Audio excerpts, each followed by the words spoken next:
اور پھر زبور 22 تو اس کی تلاوت وہ کرتے اور وہ اس بات کو جب ان کی وہ پہلی آیت پڑھ لیتے تو اور اس کی آخری آیت تو اس سے وہ ظاہر ہوتا کہ انہوں نے پورے جو زبور ہے اس کو پڑھ لیا ہے۔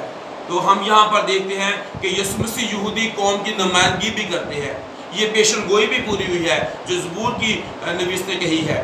تو یہاں پر جب وہ اس کی تلاوت کرتا ہے تو اس بات کی نمائندگی ہے کہ وہ یہودی قوم کے لیے بھی دکھ میں ہے، اس کی نمائندگی بھی کر رہا ہے اور وہ یہاں پر اپنے آپ کو باپ کے سامنے پیش بھی کرتا ہے۔ وہ اس لیے دنیا میں آیا تاکہ میل ملاپ کرے۔ تو کلوسیوں خط کے پہلے باب کی 20 آیت میں لکھا ہے کہ اس کے خون کے وسیلہ سے اس نے ہمارے ساتھ میل ملاپ کر لیا، خواہ زمین کی چیزیں ہوں خواہ آسمانی ہوں۔ تو یسوع کا صلیب پر جو خون بہایا گیا ہے اس کے ذریعہ سے اس نے ہمارے ساتھ میل ملاپ کر لیا ہے۔ پھر دوسرا کرنتیوں کے 5ویں باب کے 18ویں آیت میں لکھا ہے کہ اس نے مسیح کے وسیلے سے ہمارے ساتھ میل ملاپ کر لیا اور میل ملاپ کی خدمت بھی ہمارے جو ہے اس نے سپرد کی ہے۔ تو میرے عزیزو، خداوند یسوع مسیح جب چھوڑا گیا، ہم اس پر تھوڑی بات کریں گے، کیا وجہ ہے کہ وہ چھوڑ دیا گیا؟ تو اس کے لیے حوالہ موجود ہیں زبور کی کتاب کے 30 زبور اور اس کی 7ویں آیت میں لکھا ہے جب تو نے اپنا منہ چھپایا تو میں گھبرا گیا۔ زبور 10 اس کی پہلی آیت میں لکھا ہے اے خداوند تو کیوں دور کھڑا رہتا ہے، مصیبت کے وقت تو کیوں چھپ جاتا ہے۔ پھر زبور 104 اس کی 29 آیت میں لکھا ہے تو اپنا چہرہ چھپا لیتا ہے اور یہ پریشان ہو جاتے ہیں۔ پھر یسایہ اس کے 54 باب کی 7ویں آیت میں لکھا ہے میں نے ایک دم کے لیے تجھے چھوڑ دیا۔ آپ اس کو اگر دیکھیں تو خدا کا کلام ہمیں کس قدر اس بات کو واضح کر رہا ہے کہ یسوع کا چھوڑا جانا کس قدر اہم ہے۔ یسوع مسیح کیوں چھوڑ دیا گیا، کیا وجہ ہے، اور ہم اس بات کو جانتے ہیں ہماری بدیاں، ہمارے گناہ جو ہیں اس پر لدے ہوئے ہیں۔ یہ 3 کلموں کے بعد یہ 4تھا کلمہ ہے اور میں یہ کہتا ہوں کہ یہ کلمہ یہ بیان کر رہا ہے کہ یسوع مسیح کامل کفارہ ہے، یسوع مسیح خدا کا وہ برہ ہے جس کے بارے میں لکھا ہے دیکھو یہ خدا کا برہ ہے جو جہان کے گناہ اٹھا لے جاتا ہے۔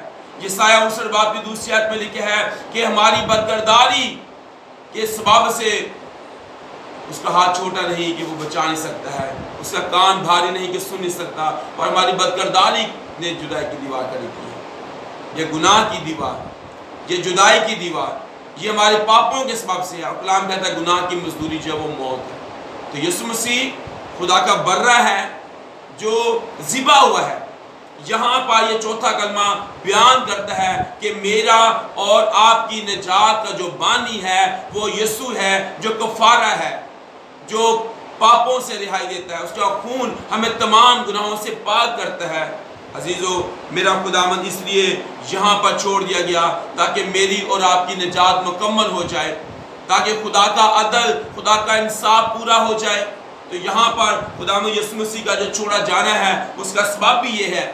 اور میں یہاں پر ایک چھوٹی سٹوری آپ کو بیان کرتا ہوں۔ ایک دفعہ ایک جج کا جو بیٹا ہے وہ کسی طرح کے الزام میں جو ہے وہ عدالت میں پہنچتا ہے، اور جب جج اس کو دیکھتا ہے تو وہ مجبور ہوتا ہے اس بات سے کہ میں اب اپنے بیٹے کو کیسے بچاؤں جبکہ اس پر الزام بھی ہے۔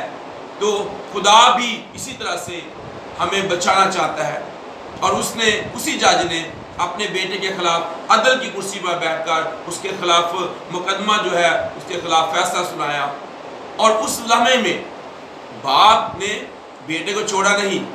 پھر جیسے اس پر جرمانہ عائد کیا گیا تو پھر باپ اس عدل کی کرسی سے اٹھا اور پھر جرمانہ بھی اس نے خود ادا کیا، اور جو اپنے بیٹے کو اس نے رہا کیا۔ اسی طرح اگر ہم دانیل کی کتاب میں دیکھیں کہ جب دانیل کے خلاف ایک بڑی سازش کے ذریعہ سے اسے پھنسایا گیا اور اسے شیروں کی مان میں ڈالنے والا حکم جو ہے وہ جاری ہوا، تو ہم دیکھتے ہیں کہ مادی و فارس کا جو قانون ہے وہ لا تبدیل ہے، وہ بدلا نہیں جا سکتا ہے۔ تو دارا بادشاہ دانیل کی بڑی عزت کرتا تھا، وہ چاہتا تھا کہ دانیل کو جو ہے وہ چھڑائے، لیکن میرے عزیزو ہم دیکھتے ہیں کہ کس قدر وہ چاہتا تھا کہ دانیل کو چھڑا لے، لیکن وہ ان قوانین کے سبب سے جو تھے وہ مجبور تھا۔ لیکن وہ دانیل کے لیے فکر مند تھا، وہ بہت سویرے ہی وہ غار کے منہ پر پہنچ گیا اور اس نے بلند آواز سے وہاں پکار کر کہا اے دانیل خدا تعالیٰ کے بندے، کیا تیرا خدا قادر ہوا؟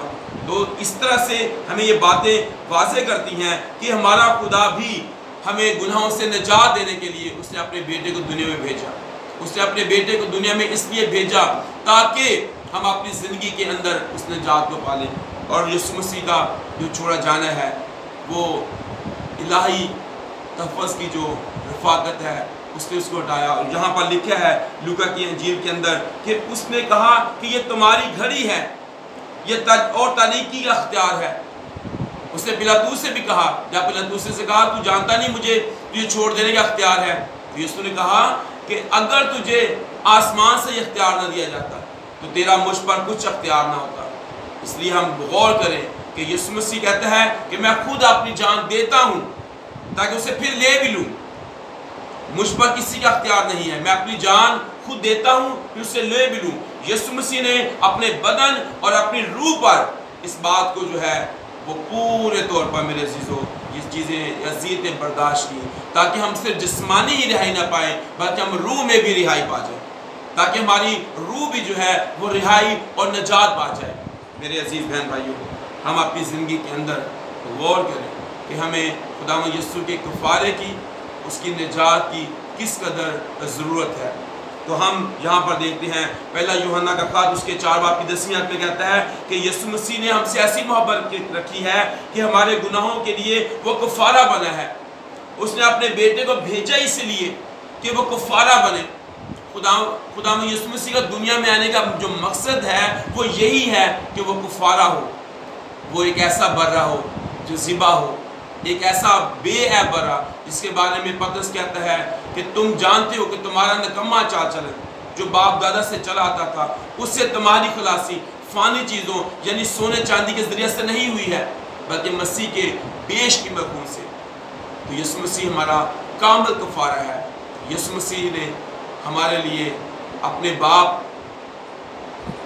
کے سامنے ہمارے لیے کفارہ ادا کیا، اپنے لہو کا، اپنی جان کا نذرانہ پیش کیا اور کہا کہ باپ ان کو معاف کر۔ اس نے ہماری نجات کے لیے اپنے لہو کو بہا دیا اور اپنے خون کو لے کر وہ باپ کے سامنے پیش ہوا کہ باپ اب اس انسان کا کفارہ ہو گیا ہے، اس کی قیمت چکا دی گئی ہے۔ جب اس نے ہماری قیمت چکا دی ہے، جب اس نے عزیزو ہمارے گناہوں کا کفارہ دے دیا ہے تو پھر اب ہم گناہ کی غلامی میں نہ رہیں۔ یہ کلمہ ہمیں بتاتا ہے کہ یسوع مسیح چھوڑا نہیں گیا، لیکن جب وہ چھوڑا گیا تو وہ عدل کا تقاضا تھا اور الہی تحفظ کی جو رفاقت ہے صرف وہ ٹوٹی۔ اگر الہی تحفظ کی جو رفاقت وہ ٹوٹتی نہ تو ہرگز اسے گرفتار نہیں کیا جا سکتا۔ سپاہیوں کی مجال نہیں تھی اسے کوڑے مارتے، اس کا مذاق اڑاتے۔ عسکر یوتی کی مجال نہیں تھی کہ وہ اسے 30 روپیوں کے کہ وہ اسے بیچ دیتا، لیکن وہ بیچا گیا میرے لیے، وہ چھوڑا گیا میرے لیے، وہ میرے پاپوں کو، میری بدکاری کو لے کر صلیب پر چڑھا، جس کے سبب سے اس نے ایسا کیا۔ میرے عزیز بہن بھائیوں، آج ہم اپنی زندگی کے اندر غور کریں کہ جب یسوع مسیح نے میرے لیے اتنا بڑا انتظام کیا ہے تو اب مجھے اس بات کی ضرورت ہے کہ میں اپنی زندگی کے اندر یسوع کے کفارے کے وسیلہ سے ابدی نجات کو پالوں۔ خداوند یسوع مسیح نمائندگی کر رہا ہے یہودی قوم کی۔ یسوع مسیح چھوڑا گیا تاکہ میں ابدی نجات پا جاؤں۔ اس کا خون جو صلیب پر بہا ہے اس کے وسیلہ سے اس نے میل ملاپ کیا ہے، اور اس سے خط کے اندر لکھا ہے کہ جدائی کی دیوار کو جو بیچ میں تھی ڈھا دیا تاکہ وہ میری اور باپ کی صلح کروا دے۔ کلام کہتا ہے گناہ کی مزدوری موت ہے۔ ہم سب نے گناہ کیا، خدا کے جلال سے محروم ہے، وہ بھی ہمارے لیے چھوڑا گیا۔